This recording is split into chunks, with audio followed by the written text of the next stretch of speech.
Прекращение деятельности как средств массовой информации. Судья Ленинского районного суда Чолпон Каримбаева удовлетворила иск Минкультуры о прекращении деятельности кыргызской версии «Радио Свобода Азаттык» как СМИ. Соответствующее решение принято 27 апреля, пишет Central Asian Org. Во время прений сторон мы привели доводы, предусмотренные законодательством и Конституцией. К сожалению, суд нас не услышал. Как я сказал, во время прений сторон решение суда должно было показать, есть ли у граждан право получать и распространять достоверную информацию, или это право просто номинально прописано в Конституции. Сегодняшнее решение дало ответы на эти вопросы, прокомментировал решение суда адвокат Азаттык Медиа Тимур Султанов.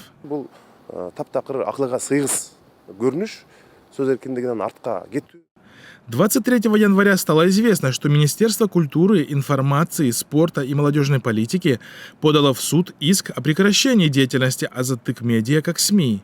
В иске ведомство указывает, что материал телепередачи «Настоящее время. Азия» о конфликте на кыргызско-таджикской границе, ставший поводом для блокировки сайтов Азаттыка, не удален и распространяется в социальных сетях.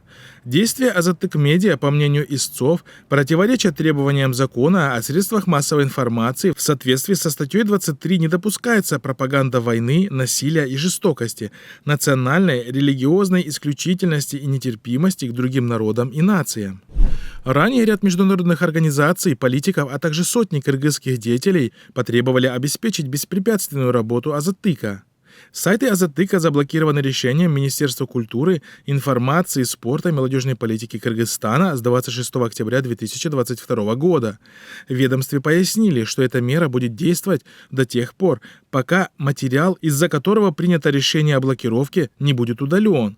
Адвокаты Азаттыка обратились в суд, чтобы оспорить это решение Минкультуры.